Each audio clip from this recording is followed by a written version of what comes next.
자, 앞에 보면은 제 사진인데 좀 많이 닮은 것 같습니다. 닮은 것 같고요. 이게 그 푸샵이 아니고요. 화장만 좀 했습니다. 저번 주에 찍었는데 원장님께서 이 사진을 보시고 택배 기사다 그랬는데 뭐 그럼 어떠냐? 뭐 택배 기사 상관없다. 잘만 가르치면 된다. 그리고 있고 현재 그 세종학원에 토요일만 나오는데 이력은 뭐 간단하게 말씀드리면 대치, 목동, 분당에서 미탐에서 수업을 했고요. 그리고 이제 주로 이제 올림피아드 계열의 수업을 했고요. 그 다음에 목동에 보면 이제 하이스트 이제 그 중등관이 있습니다. 거기에 이제 경시부에서 오래 있었고요. 그리고 이제 중계 뉴스터디에 좀 있었고요. 그 다음에 그 밖에 대치동에서 서울대 심층면접, 그리고 이제 의치대 이제 심층면접에서 다수의 학생을 보냈고, 참고로 학생 이름은 기억나지 않습니다. 많이 보내서 학생 이름 모르겠고요. 그 다음에 이제 그 밖에 과고 애들, 그 다음에 이제 하나고 이제 뭐 입학 이제 많이 시켰고요. 뭐 그렇습니다. 그리고 현재 그 교과 과정이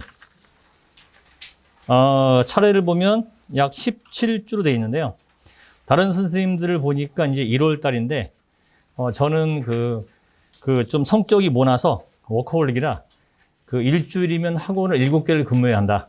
이렇게 생각하고 있기 때문에 실질적으로 7개 학원에 근무 중이고, 현재 그 쉬는 날짜는 하루도 없습니다. 약 25년간 쉬어본 적이 별로 없고요. 주로 수업을 이제 위주로 많이 하고요. 수업을 많이 하면 이제 까먹지 않습니다. 제가 공부가 되겠죠. 그래서 일부러 수업하면서 공부하는 스타일이고요. 그래서 이제 다른 선생님들은 1월 달이지만 저는 여자친구가 없는 관계로 크리스마스 이브 날 부득이하게 학생과 함께 수업을 할 예정이고요. 그래서 이제 뭐 학생들이 만약에 뭐 첫 수업인데 나는 굳이 24일은 가고 싶지 않다. 누군가와 함께 하겠다. 물론 이게 엄마는 아니겠죠. 그래서 저는 24일은 수업을 할 예정이고요. 그리고 이제 중간에 만약에 빠진다 그러면 보통 이제 줌으로 수업을 하는데 줌은 좀 그닥 별로 안 좋은 것 같고요. 영상도 별로 안 좋아요. 그래서 제가 봤을 때는 직접 현장 강의가 물리 수업에서는 더 좋다 이렇게 보고 있고요. 그리고 현재 이제 가장 궁금하실 것 같은데 지금 예비 중2인데 과연 이 물리가 중2 때 이해도가 얼만큼 돼서 애들이 이해할 수 있을 것이냐. 이게 제일 큰 문제인데 중1은 너무 어리고요. 중3은 좀 늦은 것 같고요. 중2는 적당하다 생각하고 있습니다. 있는데 일단은 현재 이 물리원 이제 교과 과정이 그 중학교 3학년과 중학교 2학년의 물리와 그 다음에 고등학교 1학년에 어떻게 영향을 미칠 것인가가 더 중요한 것 같아요. 그래서 잠깐 말씀드리면 교과 과정을 보면 첫 번째 1강에 보면 여러 가지 물체의 운동이 있는데 이 운동은 완벽히 중학생 과정의 2, 3학년 물리와 상통합니다. 따라서 운동 그 1강 파트가 중등부 과정과 같다 보시면 되고요. 2강 파트를 보면 뉴턴의 운동 법칙인데 이 운동 법칙은 중학교 과정과 통합과학 과정입니다. 그리고 3강의 운동량 보존과 충격량은 중등부에 없어요. 없고 이건 완벽히 고등학교 1학년과 2학년 과정입니다. 지금 물리 부분이 어느 부분에 속해 있는지를 설명드리는 겁니다. 그 다음 역학적 에너지 보존을 보면 제일 중요한 부분이고요. 이 역학적 에너지 보존은 중3 과정과 그 다음에 고2 과정에 있습니다. 그 다음에 연력학은 순수하게 고2, 특수상대성 역시 고2, 질량과 에너지 파트는 고1 과정의 통합과학 파트고요. 그리고 8강의 원자 전기력 스펙트럼은 화학과 물리원의 공통 부분입니다. 화학원과 물리원에 있고요. 스펙트럼 부분이 통합과학의 빅뱅에서 앞부분에 지구과학 파트에 나와 있습니다. 그 다음에 9강의 에너지띠와 반도체는 통합과학에서 배우는 학교와 배우지 않는 학교가 있고요. 물리를 전공하신 분이 프린트물로 보통 에너지띠 반도체 파트를 주시고요. 나머지 학교에서는 보통 시험을 보지 않습니다. 그 다음 10강의 전류에 의한 자기 파트는 중학교 과정과 고1 파트고요. 그 다음에 물질의 자성, 고2 파트. 그 다음에 제가 가장 중요시하는 게 전자 이런데 보통 이제 서울에 있는 이제 학교에서 논술 시험을 볼 때 이 전자기 유도 파트에 관련 부분을 많이 내고요. 전자기 유도는 당연히 중등부, 그리고 고등학교 1학년 통합과학, 그리고 고등학교 2학년, 그리고 논술 파트에서 가장 중요한 부분입니다. 자, 그 다음에 13강에 이제 13, 14, 15, 16, 17은 완전히 고등학교 2학년 물리원 과정이다. 이렇게 보시면 되고요. 그래서 실질적으로 물리가 17강이지만 고등학교 2학년 과정만 있는 게 13강 파트이기 때문에 중학교 2학년의 이해도를 봤을 때 실질적으로 도움이 될 수 있는 건 1강에서 12강까지. 이게 정확히 중학교 2학년 때 도움이 되고요. 그 다음에 13부터는 좀 어렵습니다. 그래서 실질적으로 중학교 2학년들이 17강까지 다 하면 좋지만 실질적으로는 12강까지 했을 때 가장 효과가 좋고 이해도가 좋을 것이다 이렇게 보고 있고요. 중3 같은 경우에는 당연히 다 할 필요가 있다. 하지만 중2는 12강까지 하는 것이 굉장히 좋다 이렇게 보고 있고요. 하지만 대부분 제 생각에 관계없이 대부분 부모님들이 12월 달에 보냈다가 1월 달에 보냈다가 갑자기 여행을 갑니다. 여행 가셔가지고 갑자기 2월 달에 빠지면서 이제 설날을 겹치면서 부득이하게 1월 말부터 안 보여요, 애들이. 그러면서 2, 3주를 쉬면서 엄마 중간에 가면 너무 빠 먹어서 못 가겠어. 그러면서 한 달을 다닌 다음에 그 다음에 보통 이제 애들이 2월 달에 보이지 않습니다. 그래서 저의 의지와 관계없이 애들은 1강 때 크리스마스 이브인 관계로 안 나왔다가 12월 31일은 그래 올해 전에 한번 물리를 시작해야지. 그래서 왔다가 그 다음에 이제 1월 달 좀 다니다가 그러다가 이제 물리를 앞에만 듣고 그 다음에 하긴 했는데 너무 어려웠다.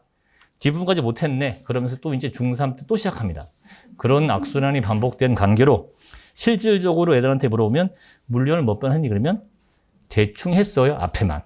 그게 이제 중2 학생들의 일반적인 공부 방법이고요. 그건 제가 봤을 때 학생에도 문제가 있지만 이제 어머님들의 어떤 그 스케줄에 의해서 많이 물리가 방해받고 있다. 이렇게 보고 있어요. 실질적으로.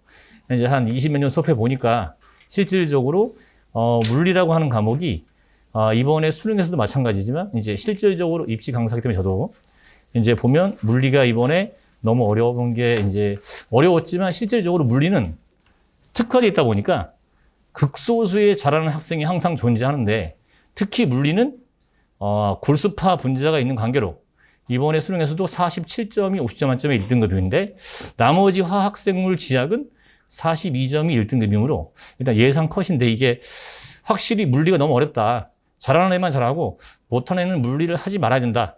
어려운 건 피해가자.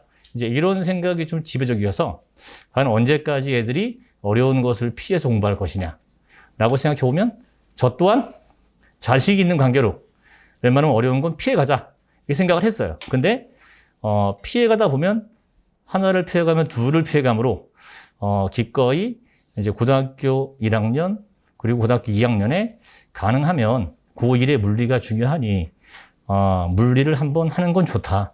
근데 이 물리를 피해갈 수 있으면 피해가면 좋지만 보통 애들이 중학교 때 좀 하다 어려우니까 그냥 피해갑니다.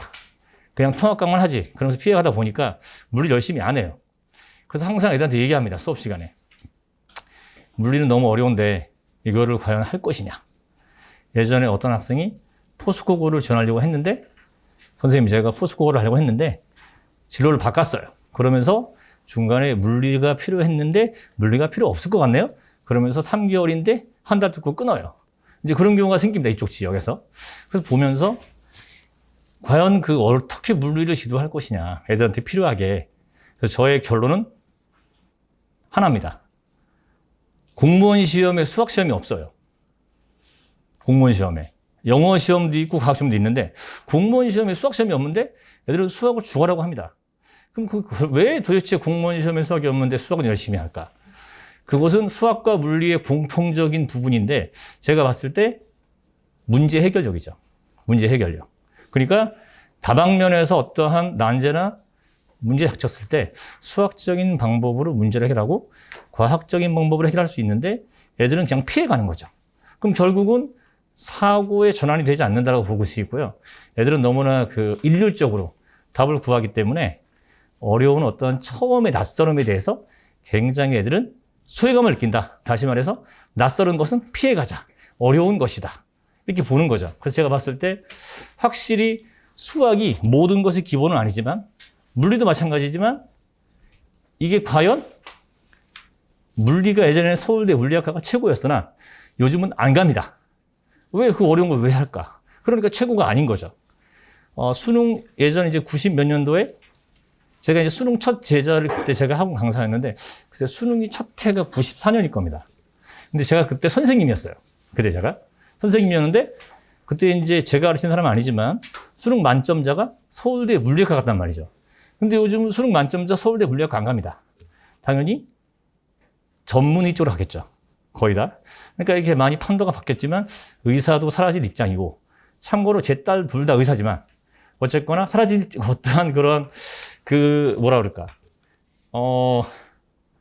하여튼간 물리는 참 정말로 필요한데 필요하지 않은 정말 물리 선생님으로서 말씀드릴 건 없지만 진짜로 어떠한 문제 해결할 때 있어서 사고방식만큼은 물리가 키워줄 것이다 라고 보고 있어요. 그래서 제 딸 또한 물리를 열심히 시키지 않았지만 물리는 꼭 잘할 필요가 있다. 내신 수준에서는.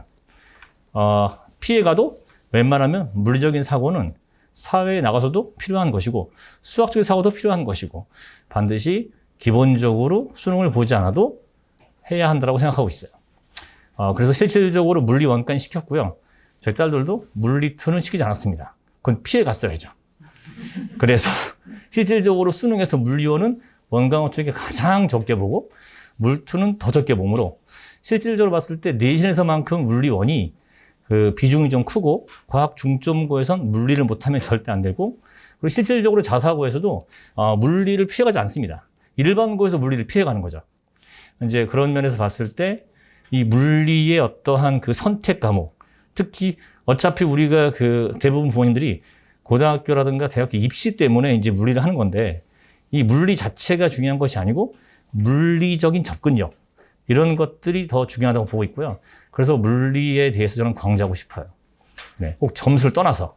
그러니까 물리 교육은 조금 열의가 떨어지지만 실질적으로 물리는 정말로 그 사고력에 있어서 중요하다 이렇게 보고 있습니다.